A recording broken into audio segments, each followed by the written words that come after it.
Welcome to Darbar plus స్వాగతం. ఈనాటి ముఖ్యాంశాల్లో భాగంగా ఈరోజు మీ ముందుకు తీసుకొచ్చిన టాపిక్ సనాతన ధర్మం. సాటి మనిషిని మనిషిలుగా చూడలేనటువంటి ధర్మం సనాతన ధర్మం. మనువాదం కావాలి ఈ ఉన్మాదులకు, నేటి ఉన్మాదులకు. మానవత్వం అసలే వద్దు. ఉన్మాదం తలకెక్కింది, ఏకంగా వాడవాడలా విస్తరించింది. ఈ ఉన్మాదం, మతోన్మాదం అనే పురుగును ఇప్పటికిప్పుడు నిర్మూలించకపోతే భావి తరాలకే కాదు, భారతదేశంలో ప్రతి ఒక్కరికి కూడా చాలా ప్రమాదకరమే. ఎందుకెందుకు చెప్పాల్సి వస్తుందంటే, మతోన్మాదం ఏకంగా రెక్కలు చాచింది, మంటలు పుట్టిస్తుంది, మతాల మధ్య మంటలు పుట్టిస్తుంది, కులాల మధ్య కుంపట్లు రగిలిస్తుంది, మాటలతో విద్వేషాన్ని రగిలిస్తుంది. ఉద్దేశమే విద్వేషం, ఆ విద్వేషమే ఉద్దేశంగా మారి సాటి మనిషిని మనిషిగా చూడలేని పరిస్థితి.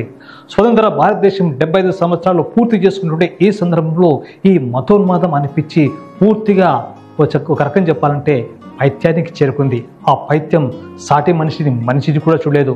నిన్న మొన్నటి వరకు మామ, చిన్నాన్న, బాబాయ్ అని పిలుచుకున్న వారే నేడు అది తీసేయి, ఇది తీసేయి, అద్దులగించు, ఆ మాట అనొద్దు, ఇలా మాట్లాడొద్దు అని లేనిపోని ఆంక్షలు విధిస్తున్నారు.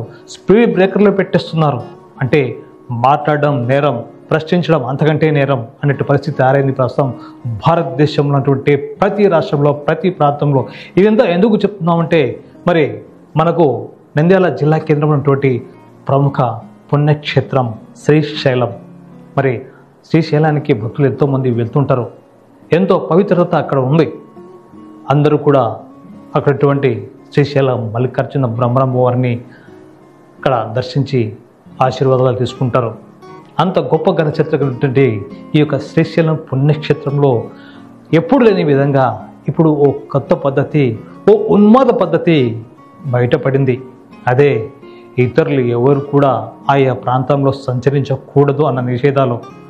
అన్ని మతస్థులు వస్తే అన్ని మతస్థులు తమ యొక్క సంప్రదాయాలకు విరుద్ధంగా తలపైన టోపీ పెట్టుకున్నా, మరేదైనా వస్త్రం లాంటిది ధరించిన వాటిని తొలగించి లోపలికి రావాలని ఇక్కడ సన్నాయి నూకులు నొక్కుతూ ఇబ్బందులు పెట్టేస్తున్నారు.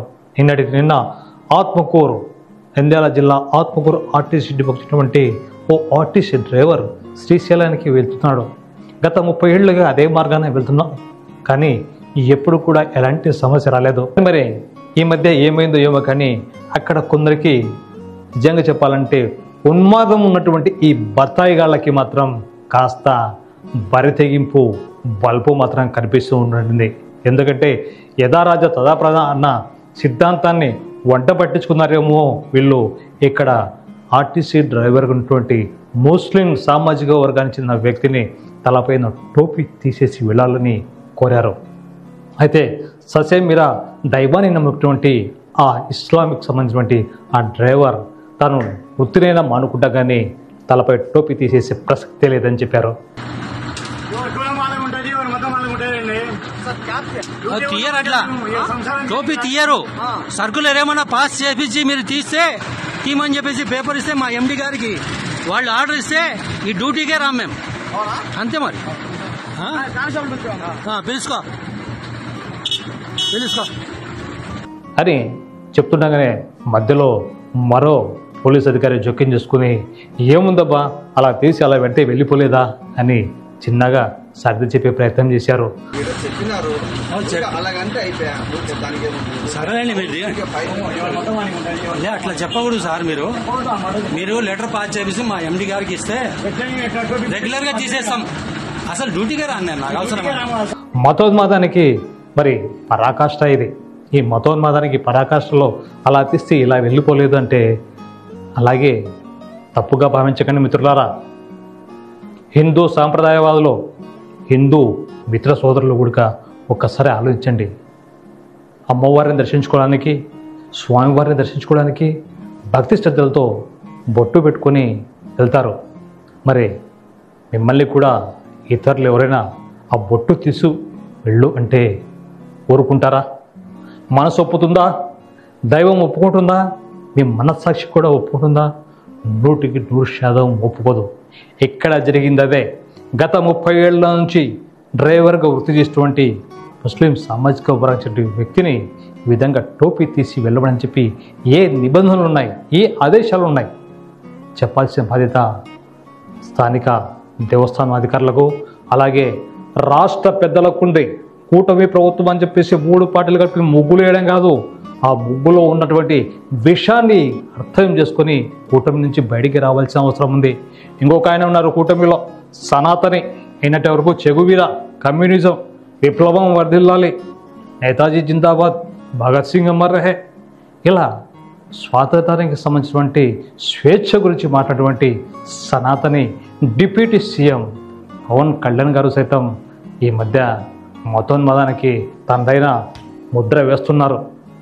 మీరు మాట్లాడకపోతే నేనేమి చేయగలనని ఓ సామాజిక వర్గాన్ని రెచ్చగొట్టడం మనం చూస్తూనే ఉంటాం. ఇలా రెచ్చగొట్టే పైత్యమే ప్రస్తుతం శ్రీశైలంలో కనిపిస్తుంది. ఎప్పుడు కూడా వందల ఏళ్ల నుంచి శ్రీశైల దేవస్థానానికి భక్తులు వస్తున్నారు, వెళ్తున్నారు.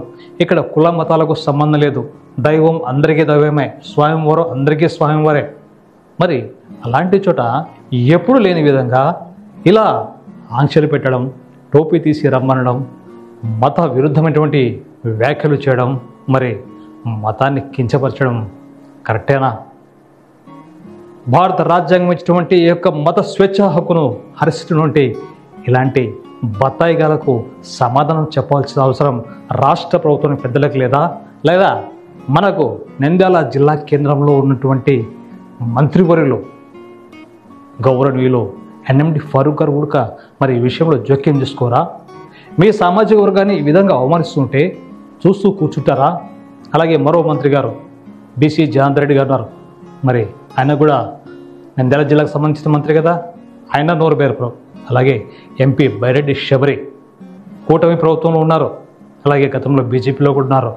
మరి ప్రస్తుతం ఆత్మకూరు ఆర్టీసీ డిపోకు సంబంధించినటువంటి డ్రైవర్ విషయంలో ఇలా నిబంధనలు పెట్టడం ఎక్కడైనా ఉందా?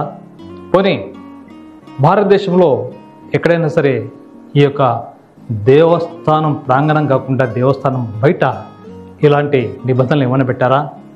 దేవస్థానంలో స్వామివారిని వెళ్తే స్వామివారిని దర్శించుకోవడానికి వెళితే అక్కడ ఉన్నటువంటి సాంప్రదాయాలను గౌరవించడం అందరికీ మంచిదే. ప్రస్తుతం తిరుపతి దేవస్థానంలో కూడా అదే జరుగుతుంది. ఎవరైనా సరే అన్న మతస్థులు స్వామివారిని దర్శించుకోవాలంటే అక్కడ ఒక డైరీలో సిగ్నేచర్ చేయాలి, స్వామివారిని గౌరవిస్తున్నా అని. అంటే అది స్వామివారిని దర్శనానికి వెళ్ళే వాళ్ళకు మాత్రమే వర్తిస్తుంది తప్ప ఇతరులకు కాదు. కానీ ఇక్కడ మాత్రం ఆర్టీసీ డ్రైవర్, ఆర్టీసీ బస్సు వెళ్తున్నది దేవస్థానంలోకి గుళ్ళకు కాదు. పోనీ డ్రైవర్ ఏమన్నా గుళ్ళోకి వెళ్తాడే, అంతకంటే కాదు, డ్రైవర్ వెళ్తుంది రోడ్డు నుంచి ఆర్టీసీ బస్టాండ్కు. మరి ఆర్టీసీ బస్టాండ్కి వెళ్ళడానికి ఈ టోపీ తీసేయడానికి మరి అర్థం ఏందో మరి పెద్దలే చెప్పాలి. మత స్వేచ్ఛను హరించినటువంటి ఇలాంటి బత్తాయిగాళ్లను ఖచ్చితంగా చట్టపరమైన చర్యలు తీసుకోవాలి. ఈరోజు వీళ్ళని వదిలేస్తే రేపు ఇంకొకటి చూపించమంటారు, లేదా చెప్పకూడదు కానీ మీరు ఆ సామాజిక వర్గం వారు కాదా అంటే అది కూడా తీసేయమంటారేమో. కర్మగాలు ఏమంటే అది రాదు కాబట్టి బతికిపోయాం, కానీ అది కనుక బయటకు వచ్చేపాటైతే తీసి పక్కన పెట్టమైన వాళ్ళే. అర్థం చేసుకోండి దయచేసి. కూటమిలో ఉన్నటువంటి పెద్దలు, నంద్యాల జిల్లా చెందినటువంటి పెద్దలు, మంత్రులు కూడా, జిల్లా ఉన్నతాధికారులు కూడా ఈ విషయంపై స్పష్టమైన దర్యాప్తు చేయాలి. అన్యమత ప్రచారం పేరుతో ఇలాంటి వేధింపులను ఆపాల్సిన అవసరం ఎంతైనా ఉంది. మతోన్మాదాన్ని ప్రేరేపించే శక్తుల పట్ల అప్రమత్తంగా ఉండాలి. మతోన్మాదాన్ని ఎవరు ప్రేరేపించినా వారిపై తగిన చర్యలు తీసుకోవాలి. ఎప్పుడైనా ఎక్కడైనా భారతదేశం అంటే లౌకిక రాజ్యం, సామ్యవాదం, అన్ని మతాలకు పుట్టినిల్లు, అన్ని మతాలను గౌరవించే సాంప్రదాయం ప్రపంచంలో ఒక్క భారతదేశానికే ఉంది. మరి అట్లాంటి ప్రత్యేకత ఉన్నటువంటి భారతదేశానికి ఇలాంటి బత్తాయిగాళ్లతో చెడ్డ పేరు తీసుకురావడం ఎంతవరకు సమంజసం? ఎవరైనా సరే గుర్తుపెట్టుకోండి, ఏ మతానికైనా ఏ కులానికైనా వారిని గౌరవించడం మన సాంప్రదాయం. ఉదాహరణకు మొహరం జరుగుతుంది, ఇక్కడ అందరూ పాల్గొంటారు. హిందూ, ముస్లిం, క్రిస్టియన్ అనే భేదాలు లేవు. దసరా వస్తుంది, దసరా వేడుకల్లో అందరూ పాల్గొంటారు. అలాగే దీపావళి వస్తుంది, దీపావళి వేళ హిందువులు మాత్రమే టపాకాయలు కాల్చరు, ముస్లింలు టపాకాయలు కొంటారు, అలాగే క్రిస్టియన్స్ కొంటారు, ఇతర మతస్థులు కొంటారు.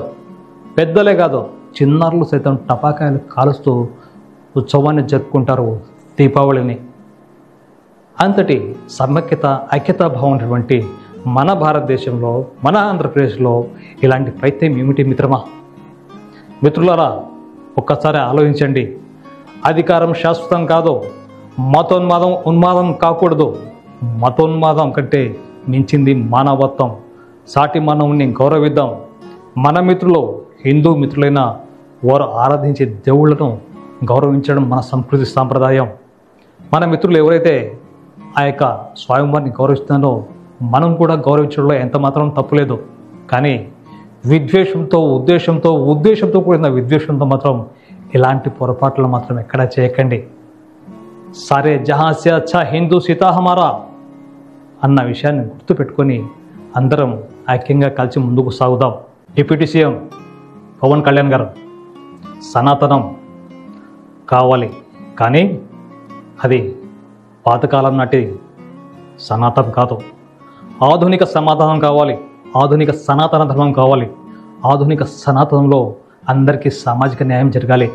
అప్పుడే దేశం అభివృద్ధి చెందుతుంది, రాష్ట్రం అభివృద్ధి చెందుతుంది. మతాల మంటలు, కులాల మధ్య కుంపట్లు పెట్టి ఇలా చలి కాచుకోవడం సీజనల్గా సాధ్యం కావచ్చు, కానీ రీజన్ అయితే కరెక్ట్ కాదు. అందుకే ఆలోచించాలి. మతోన్మాదానికి, మత శక్తులకు అది ఏ రూపంలో అయినా, హిందువైనా, ముస్లిం అయినా, క్రిస్టియన్ అయినా, మరో మతమైనా సరే ఈ యొక్క మతోన్మాదాన్ని ప్రతి ఒక్కరు ఖండించాలి. మతోన్మాదాన్ని మట్టబెట్టాలి, మానవత్వాన్ని మేలుకొల్పాలి. అప్పుడే భారత్ సారే జహాं से अच्छा అనడంలో సందేహం లేదు, ఉండదు కూడా.